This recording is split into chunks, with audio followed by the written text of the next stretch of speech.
Prezados irmãos, prezadas irmãs, que a paz de Jesus nos envolva e nos proteja nessa data, nesse dia, para que possamos ter a mente aberta, de modo a facilitar o entendimento dos ensinamentos, da explanação da lição da data de hoje. Nós estaremos dando sequência no livro A Luz do Mundo, pelo espírito de Amélia Rodrigues, por Divaldo Pereira Franco. O item 13, atire a primeira pedra. Narra João que os escribas e os fariseus trouxeram uma mulher que fora surpreendida em adultério e apresentaram a Jesus, dizendo: Mestre, esta mulher foi apanhada em adultério. Moisés manda que se lapidem tais mulheres pelo apedrejamento. Tu, pois, o que dizes? E é importante, antes de nós continuarmos essa explanação, explicar algumas coisas. Eles tinham algumas formas bastante machistas de entender se a mulher estava praticando o adultério ou não. Primeira, se ela era realmente pega em adultério, em flagrante. Para esse caso, a lei de Moisés era muito clara, que era o apedrejamento até a morte. Mas existiam outras formas deles investigarem, deles descobrirem, segundo uma forma bastante incoerente, se a mulher era adúltera ou não. Se eles estivessem desconfiados que a mulher estava cometendo adultério, eles davam um líquido com um pó, que esse pó era retirado do templo, para essa mulher beber. E se ela vomitasse ou se ela ficasse doente, eles entendiam que ela estava praticando adultério e que ela era culpada. E era apedrejada também até a morte. E uma outra forma se ela fosse vítima de violência, né, de estupro, e ela não gritasse, eles entendiam que ela era conivente com o ato e também era considerada adúltera e também era condenada à morte por apedrejamento. Então, uma forma bastante machista, né, de tratar esses assuntos, onde a mulher era apenas um objeto de procriação, né, não tinha a menor consideração para com as mulheres. Mas os fariseus trouxeram essa mulher que foi pega em flagrante, que foi pega em adultério, e colocaram na frente de Jesus. Né? Lembrando que os fariseus, quem eram os fariseus? Os fariseus eram religiosos, que eles tinham um notável conhecimento da religião que eles praticavam, mas eles defendiam as práticas exteriores. Né? Ou seja, justamente na contramão daquilo que Jesus veio pregar. Jesus combatia as práticas exteriores. Jesus sempre quis que nós olhássemos para o nosso interior, né? E o exterior, na verdade, não tem tanta importância. O que importa é o nosso interior. E os fariseus não. Eles tinham um profundo conhecimento da religião que eles praticavam, mas era um conhecimento para o próximo, era um conhecimento para fora. Eles não usavam aquela religião para se transformar intimamente. E esses fariseus trouxeram essa mulher na presença de Jesus e perguntaram: e daí, Jesus? Aí, mestre, tu, pois, o que dizes? Ela foi pega em adultério. Pela lei de Moisés, ela deve ser apedrejada até a morte. E vós, o que dizes? Ele olhou de relance a mulher ultrajada e se abaixou. Sensibilizado, e com o dedo começou a traçar garatujas no solo. E nós fomos buscar, né, o que Jesus, fomos pesquisar o que Jesus escrevia nesse momento. Na verdade, narram diversos intérpretes desse texto que, escrevendo no chão, o Senhor grafava a marca mural do erro de cada um, que o observava, fazendo que recordasse sua própria imperfeição. Por exemplo, ladrão, adúltero, caluniador. Né? E Jesus era o embaixador da verdade, porém, o príncipe representativo da paz e do amor. Moisés significava a aspereza literal da lei fria e dura, a famosa lei do olho por olho, dente por dente. O adultério era condenado pelo decálogo de forma irreversível. Outras mulheres ali foram trazidas pela gola dos vestidos e apedrejadas até serem consideradas mortas em outros tempos. Ou seja, sua resposta de qualquer natureza criaria dificuldades. Vejam que os fariseus, eles não estavam pedindo a opinião de Jesus. Aí, Jesus, a gente está com um problema aqui, o que você acha? Qual que é a tua opinião? Não. Eles estavam ali para cumprir a lei, né, de Moisés, mas o objetivo dos fariseus, trazendo aquela mulher e trazendo essa situação para Jesus, era realmente deixar Jesus numa situação difícil. Por quê? Porque se Jesus é a favor da lei de Moisés, ele naturalmente ia contra tudo aquilo que ele ensinava, que era o amor, que era o perdão, que era a tolerância, né? Não julgueis para não serem julgados, e ele ficaria numa situação difícil. Se ele fosse contra a lei de Moisés, ele estaria também infringindo uma lei, né? E isso também teria consequências graves aí para Jesus. Então, os fariseus perguntaram para Jesus, e a frase que ele fluiu dos lábios lentamente, com segurança, nitidez e serenidade foi: aquele dentre vós estiver sem erro, atire-lhe a primeira pedra.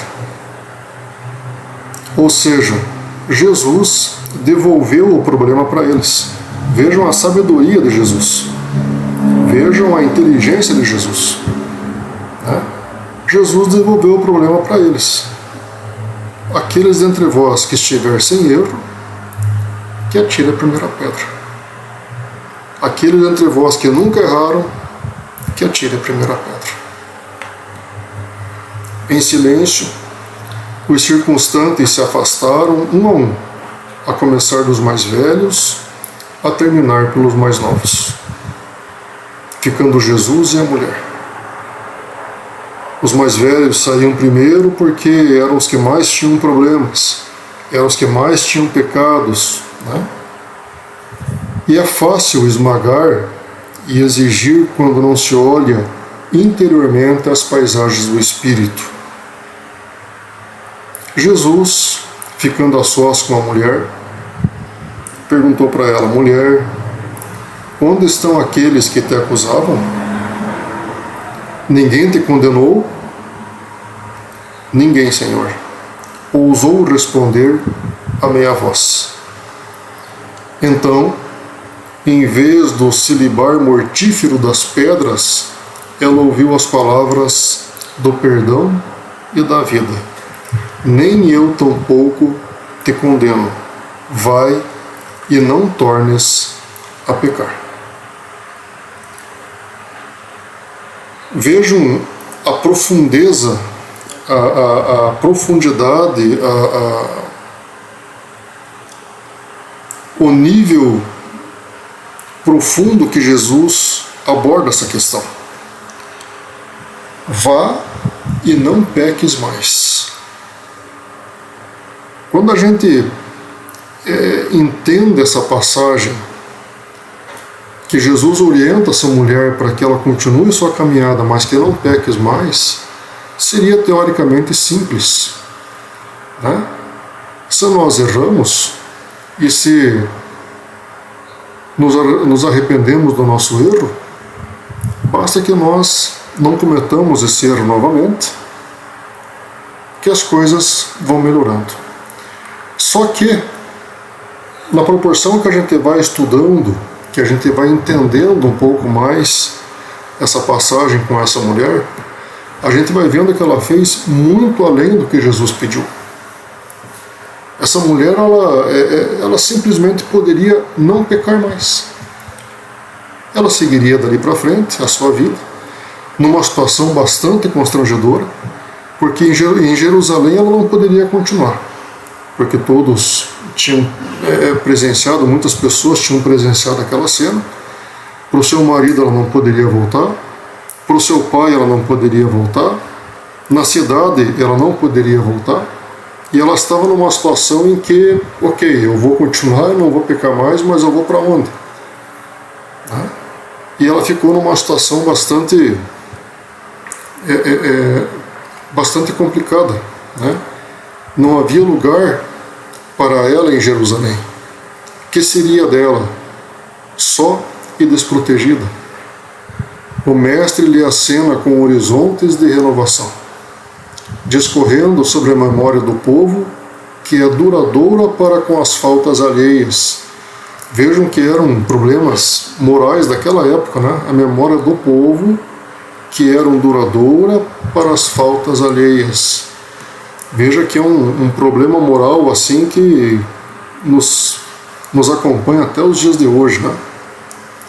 Ela sente nas entrelinhas que deveria buscar outras localidades, lugares onde não a conheçam nem o drama que ela acabou de viver. Na despedida, Jesus a conforta.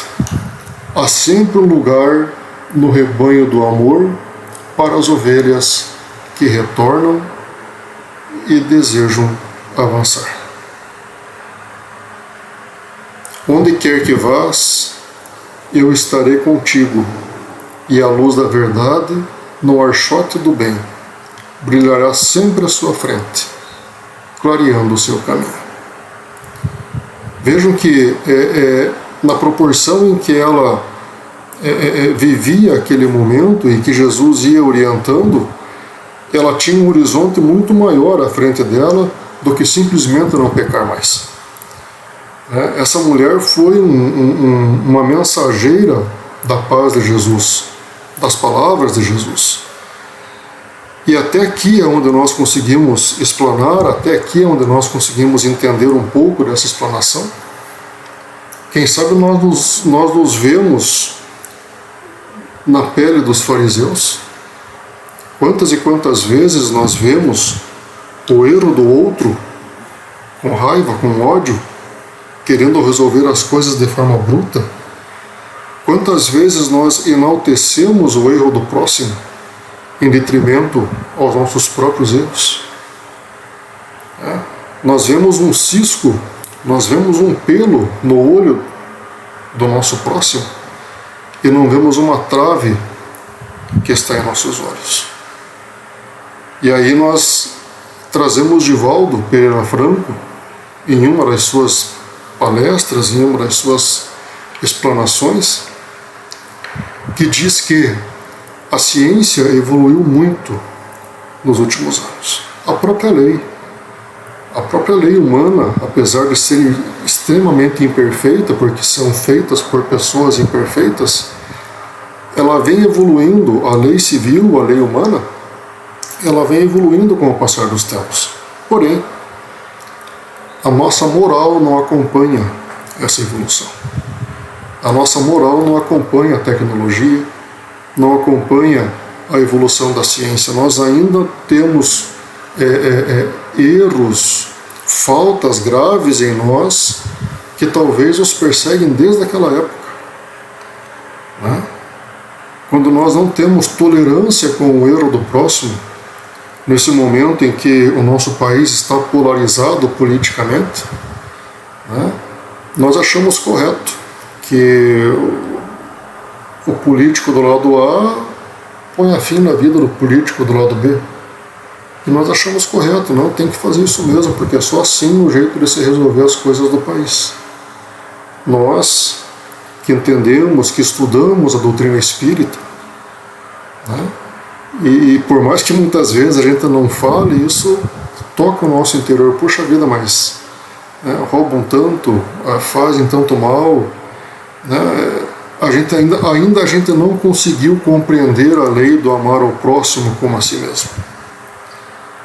A gente ainda não conseguiu compreender que para ser feliz nós não precisamos morrer de paixão por aquele que nos faz mal, mas nós temos que começar a entendê-lo, entendendo como um doente espiritual. Porque a pessoa que tem o mal em si, que sente prazer em fazer o mal, é um doente moral, né? É um doente moral que precisa de ajuda, que precisa de tratamento. O tratamento reencarnatório, que por certo temos a plena convicção de que ele está tendo a oportunidade que ele precisa, mas chega um ponto em que a nossa luta é com a gente mesmo, a luta dele é com ele mesmo. Chega um ponto, até um certo ponto nós somos ajudados, mas de um certo ponto para frente é a gente com a gente mesmo. E Jesus sempre deixou muito explícito isso nas suas palavras, nos seus ensinamentos, né? Quando ele falou para a mulher adúltera: vá e não peques mais, ele jogou a responsabilidade da felicidade para ela: não peques mais. Apesar de ser Jesus, de ter a autoridade moral que esse espírito tem, ele não tirou o problema da vida dela. Ela teve que superar aquele problema, ela teve que superar aquela fraqueza. Quando Jesus diz: vinde a mim, todos vós que estáis aflitos e sobrecarregados, que eu vos aliviarei, ele não está pegando ninguém no colo e trazendo, ele está chamando. Cabe a nós levantarmos, cabe a nós sairmos da nossa zona de conforto, do nosso sossego, do nosso bem-estar e irmos ao encontro de Jesus, para que ele possa nos proporcionar momentos melhores através do ensinamento. Se formos buscar na literatura espírita a respeito do anjo da guarda, a respeito do espírito protetor, isso também fica muito claro, né? O que é o anjo da guarda? O que é o espírito protetor, o anjo bom? Damos o nome que acharmos melhor.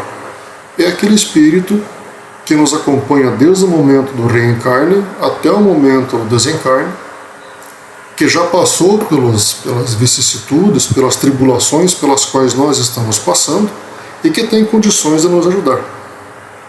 Mas ele nos ajuda a qualquer preço? Não. Ele respeita o nosso livre-arbítrio. Se nós usamos o nosso livre-arbítrio para tentarmos nos melhorar, lendo um bom livro, assistindo uma boa palestra, tentando no nosso íntimo ser melhor a cada dia que passa, eles vão nos ajudar.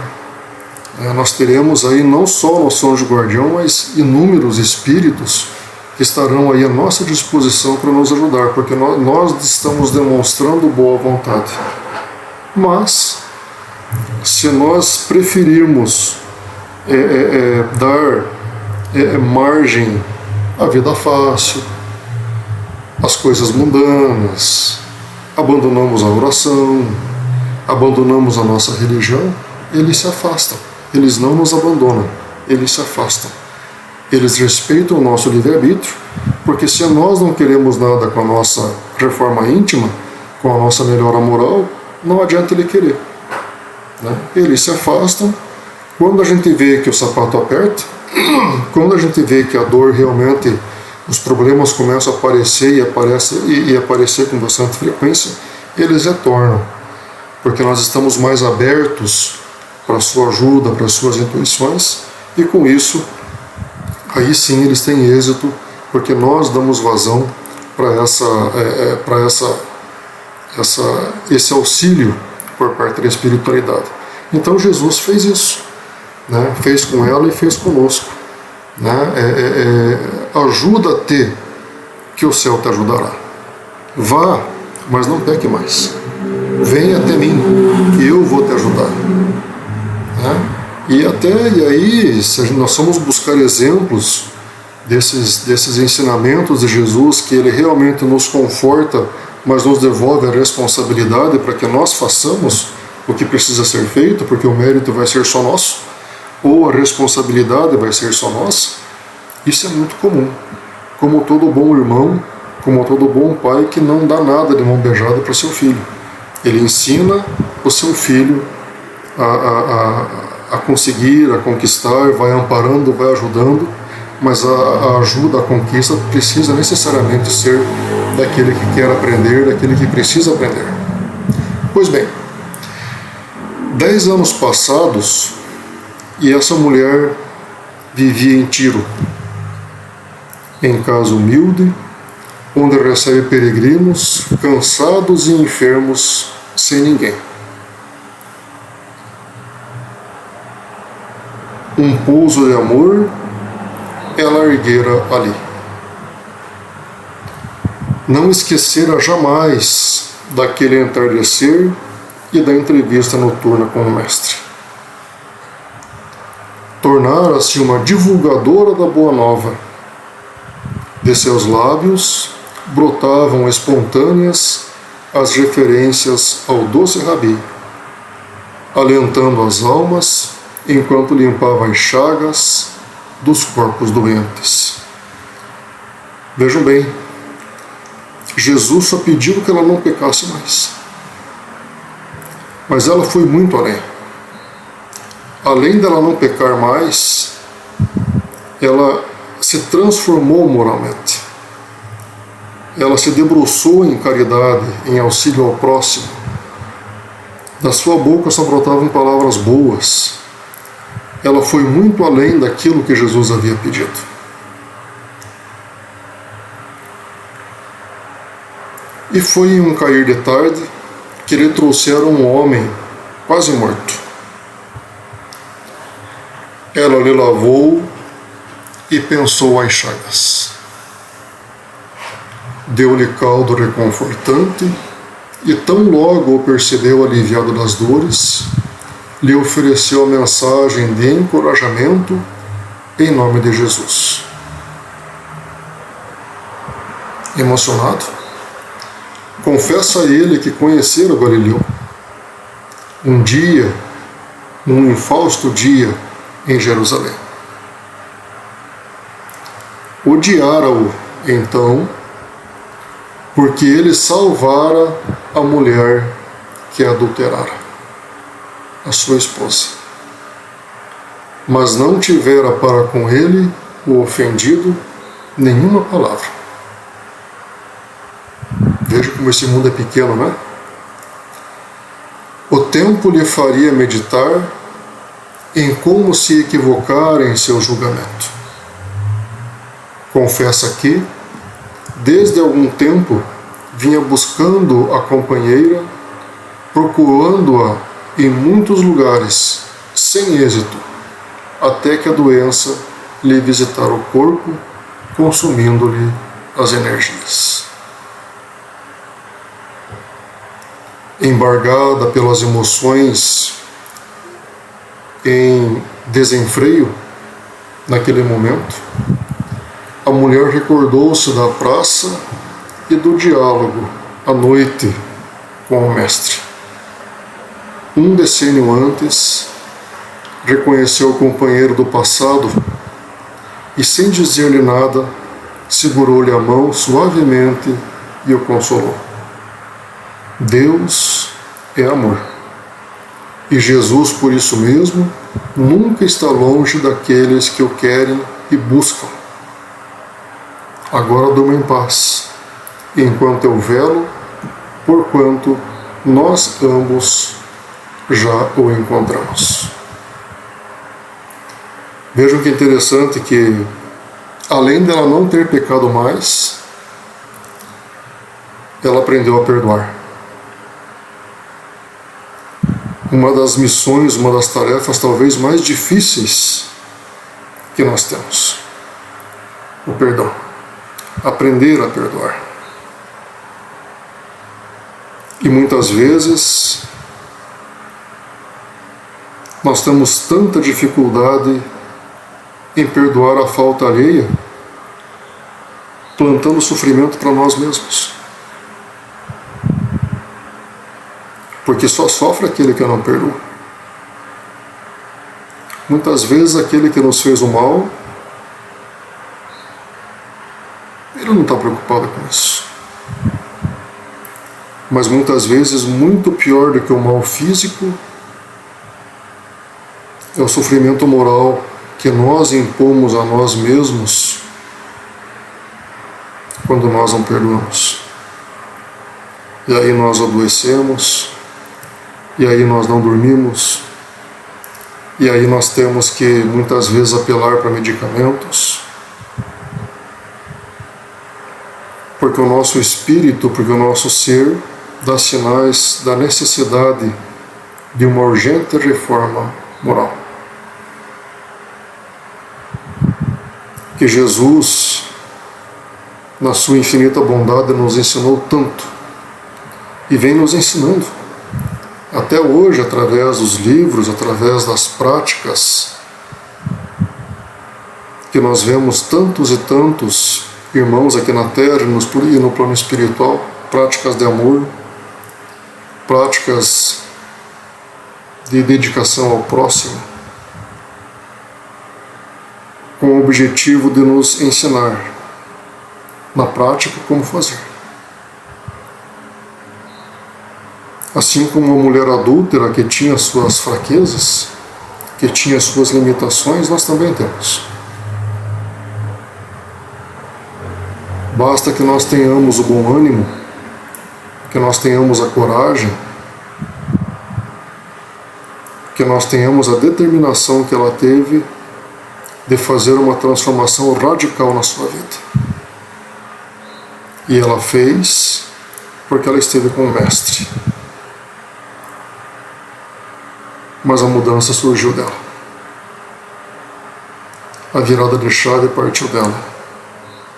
E o amparo espiritual, o amparo que ela sempre precisou, nunca faltou. E essa mulher deu um exemplo de caridade. Deu um exemplo daquilo que Jesus ensinou a ela na prática. Nos mostrando como se praticam os ensinamentos de Jesus. Então, meus irmãos, a mensagem desse dia era essa. Me perdoem a minha limitação e tive vários imprevistos para conseguir gravar esse vídeo, mas são coisas que acontecem. Tá? Que Jesus nos abençoe a todos, que a paz do Mestre sempre norteie os nossos pensamentos, que a paz do Mestre sempre norteie principalmente as nossas emoções. Até uma outra oportunidade, se assim Jesus o permitir. Até breve.